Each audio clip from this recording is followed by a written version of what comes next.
Bonjour, c'est Ursule encore. On est le 6 décembre 2022. Alors, je viens sur la trompette une troisième fois aujourd'hui et je viens proclamer le retour de notre Seigneur Jésus-Christ. Soyons tous bénis. Et puis, je viens apporter un message que le Seigneur m'a donné. Je pense qu'il y a 5 ou 6 jours. Amen. Et bon, ça a failli m'échapper, mais je bénis le Seigneur qui me l'a rappelé aujourd'hui encore. Alors, c'était... je ne sais plus très bien, soit le 30, soit le 1er. Amen. Autour de 5 heures du matin, il m'a donné Jude. Jude 3 et 4. Amen. Je vais lire. Alors, bien-aimés, comme je désirais vivement vous écrire au sujet de notre salut commun, je me suis senti obligé de le faire afin de vous exhorter à combattre pour la foi qui a été transmise au sein une fois pour toutes. Amen. Car il s'est glissé parmi vous certains hommes dont la condamnation est écrite depuis longtemps. Des impies qui changent la grâce de Dieu, des impies qui changent la grâce de notre Dieu en dissolution et qui renient notre seul Maître et Seigneur Jésus-Christ. Je l'ai lu dans la version du Louis II et je l'ai lu dans la version de Tob. Alors, mes amis, alors que je désirais vivement vous écrire au sujet du salut qui nous concerne tous, je me suis vu forcé de le faire afin de vous encourager à combattre pour la foi qui a été transmise au sein définitivement. Car il s'est infiltré parmi vous des individus dont la condamnation est depuis longtemps écrite à l'avance.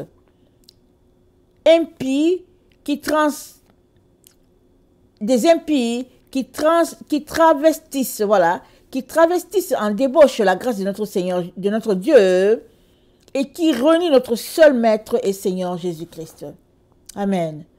Alors, le Seigneur nous encourage à demeurer dans la vérité. Parce que tout autour de nous, il y a des fausses doctrines. Tout autour de nous, il y a des faux docteurs, des faux enseignants, des faux pasteurs. En tout cas, tout autour de nous, c'est rempli de fausseté. Amen. Et beaucoup d'enfants de Dieu aiment suivre les tendances. Amen. Alors, la famille embarque, tout le monde embarque. Si le père embarque, alors toute la famille bascule d'un côté. Et puis, et souvent, c'est par les intérêts, c'est pour une affaire d'intérêt. Il y a des privilèges qu'on peut avoir, et une affaire de boulot, de travail qu'on pourrait avoir. Et ce sera des moments très très difficiles dans lesquels nous sommes. Amen. Alors ceux qui sont riches, qui ont des moyens, ils vont continuer d'avoir leurs moyens. Et ça va se jouer beaucoup dans la vie des personnes dans le besoin, afin de les amener à renier Dieu. Alors, il y a plusieurs qui n'ont pas appris à endurer, qui n'ont pas appris à prier, à jeûner. Plusieurs qui ont aimé la vie facile, la vie légère, qui ont renier le Seigneur d'une manière ou d'une autre pour leurs intérêts. Le Seigneur te dit que c'est le temps, plus que jamais, de renouer avec ton Seigneur dans la vérité, dans la sainteté, dans l'honnêteté. Parce que les jours sont très très mauvais. Et la Bible dit de racheter le temps parce que les jours dans lesquels nous sommes sont très mauvais. Alors, la grâce de Dieu, c'est quoi? C'est une faveur imméritée qui nous est accordée. C'est un secours gratuit de l'Éternel.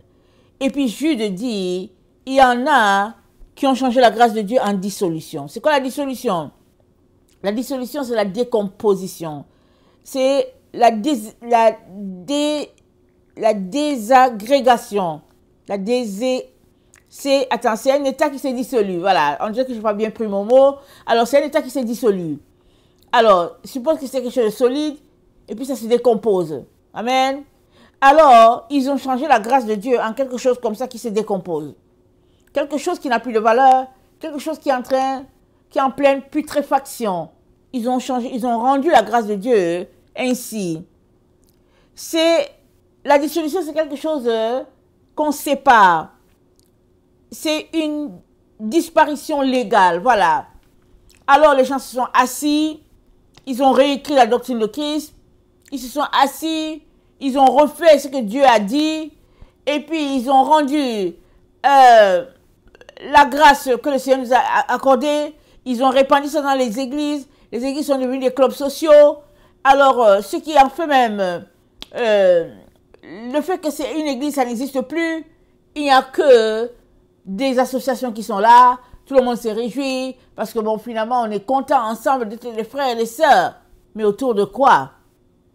Autour du néant, autour d'une fausseté, autour d'un mépris total de notre Dieu. Amen. Parce que notre Dieu, il a donné ce qu'il y avait de plus précieux. Son Fils, il l'a donné pour l'humanité, en cadeau. Alors, le Fils de Dieu a donné sa vie pour que toi et moi, nous puissions en retour être appelés fils de Dieu. Avoir le même héritage que notre Seigneur Jésus-Christ. C'est ça que Jésus-Christ a fait pour nous. Mais plusieurs méprisent cela. Plusieurs piétinent cela. Plusieurs bafouent cela.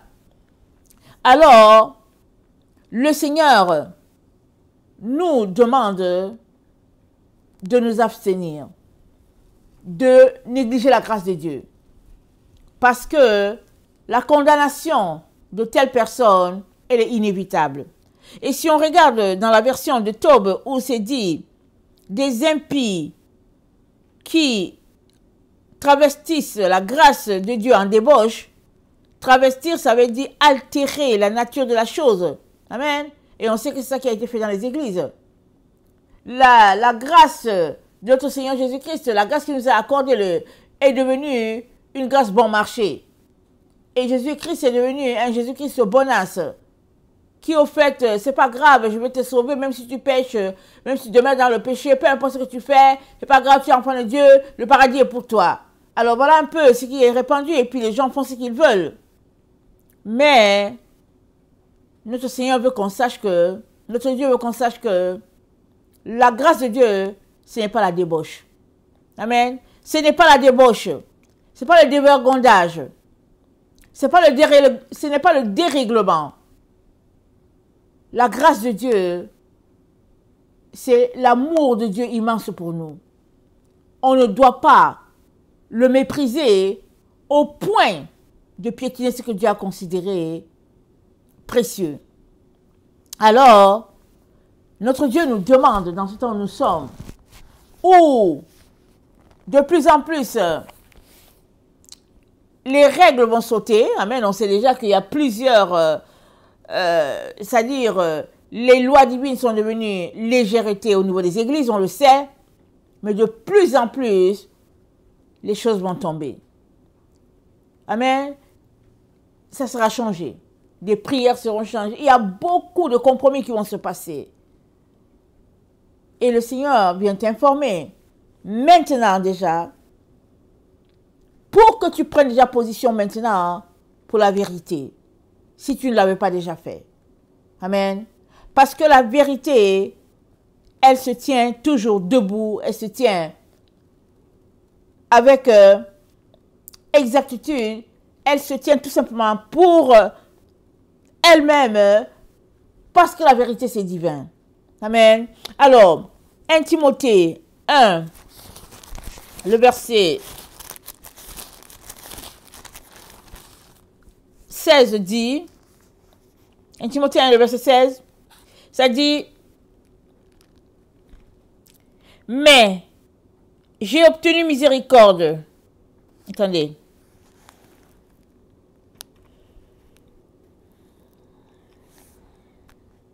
Ok, je commence au verset 12. Je rends grâce à Dieu. Pardon, je rends grâce à celui qui m'a fortifié, à Jésus-Christ, notre Seigneur, de ce qu'il m'a jugé fidèle, en m'établissant dans le ministère, moi qui étais auparavant un blasphémateur, un persécuteur, un homme violent. Mais j'ai obtenu miséricorde parce que j'agissais par ignorance, dans l'incrédulité. Et la grâce de notre Seigneur a surabondé avec la foi et la charité qui est en Jésus-Christ. C'est une parole certaine et entièrement digne d'être reçue que Jésus-Christ est venu dans le monde pour sauver les pécheurs, dont je suis le premier. Mais j'ai obtenu miséricorde afin que Jésus-Christ fît voir en moi, le premier, toute sa longanimité, pour que je servisse d'exemple à ceux qui croiraient en lui pour la vie éternelle. Au roi des siècles immortels, invisible, seul Dieu, soit honneur, gloire au siècle des siècles. Amen. Alors, Paul nous parle de la grâce de Dieu. Lui qui maltraitait les chrétiens, il dit Dieu l'a sauvé pour qu'il soit un exemple. Amen. C'est pareil pour toi et moi. Nous sommes le reflet de Dieu sur cette terre. Nous ne pouvons tout simplement pas suivre la mêlée. Nous ne pouvons pas. Nous devons nous tenir pour la vérité, peu importe ce que nous sommes appelés à subir. Amen. Nous devons nous tenir pour la vérité. 2 Pierre 2, le verset 1.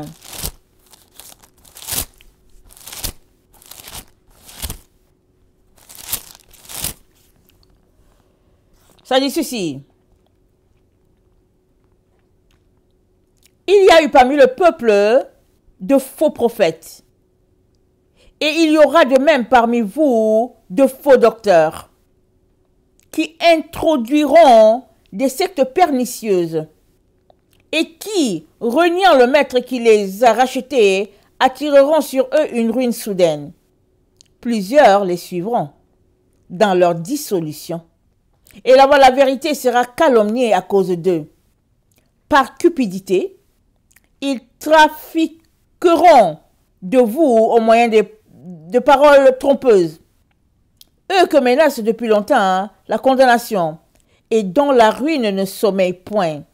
Car si Dieu n'a pas épargné les anges qui ont péché, mais s'il les a précipités dans les abîmes des ténèbres et les réserve pour le jugement, s'il n'a pas épargné l'ancien monde, mais il l'a sauvé, mais s'il a sauvé Noé, lui, 8e, ce prédicateur de la justice, lorsqu'il fit venir le déluge sur un monde d'impies, s'il a condamné à la destruction et réduit en cendres les villes de Sodome et de Gomorrhe, les donnant comme un exemple aux impies à venir, s'il a délivré le juste Lot,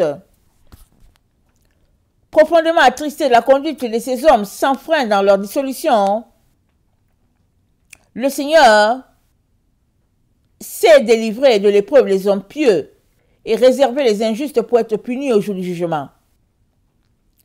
Ceux surtout qui vont après la chair dans un désir d'impureté et qui méprisent l'autorité, audacieux et arrogants, il ne craint pas d'injurier les gloires.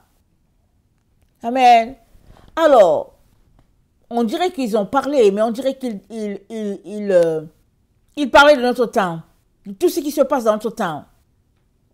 Et le Seigneur n'a pas épargné ce monde-là. Tout ce que les gens ont fait, ils n'ont pas été épargnés. Ils ont reçu plein de punitions de la part de Dieu. Et Dieu vient attirer notre attention dans le temps dans lequel nous sommes, afin que nous puissions pratiquer une vie de repentance et que nous n'ayons rien à voir avec tout cela qui bafoue la grâce. Il est très important, très important, qu'on puisse retourner à l'origine, à la vérité. Amen. Parce que la vérité, elle est divine. Et ce que Dieu a écrit, ce que Dieu a établi, qui peut le changer? Qui a le droit de le changer? Personne. On ne peut pas changer ce que Dieu a dit. C'est établi. C'est écrit. Il est donc très important qu'on s'assure qu'on n'est pas dans une secte. Il est très important qu'on s'assure qu'on n'est pas en train d'aller contre Dieu. Il est très important qu'on s'assure que, alors que Dieu est en train d'assembler ses enfants, amen, comme la poule rassemble ses poussins, il est très important qu'on s'assure que nous sommes du nombre. Amen. Nous sommes du nombre. Il est très important. Parce qu'on peut rester dans l'illusion, refuser de changer, se dire que non, j'ai été sauvé par grâce, etc., etc. Et à la fin, se retrouver tout simplement très loin de notre Dieu. Et le Seigneur vient nous encourager, amen, à sortir des voies de ce monde, les voies qui allègent ce que Dieu considère de précieux. Très, très important que nous sortions des voies qui méprisent Dieu, ou bien qui rend les choses tièdes. Finalement, on détruit toute la force de l'évangile, on le vide, on vide l'évangile de toute sa force. Et puis on est là, on s'est dit, bon voilà, c'est la norme. Le Seigneur aimerait que tu sortes de là et que tu sois zélé pour l'œuvre de Dieu, parce qu'on est complètement à la fin. Amen. On est complètement à la fin. Il est important que tu sois trouvé pur devant Dieu, marchant dans la vérité, confessant, professant la vérité à tous les niveaux. Amen. Et Dieu, le Dieu de grâce, te protégera et il t'aidera à passer ces moments-là. Amen. Les yeux fixés sur lui. Amen. Parce que Jésus-Christ a dit, qui me réunit devant les hommes, je le réunirai devant mon Père. Ce n'est donc pas le temps de réunir notre Seigneur Jésus-Christ. Amen. Que le Seigneur bénisse sa parole. Je vous aime beaucoup. Dieu davantage. Maranatha, Jésus revient. Amen et alléluia.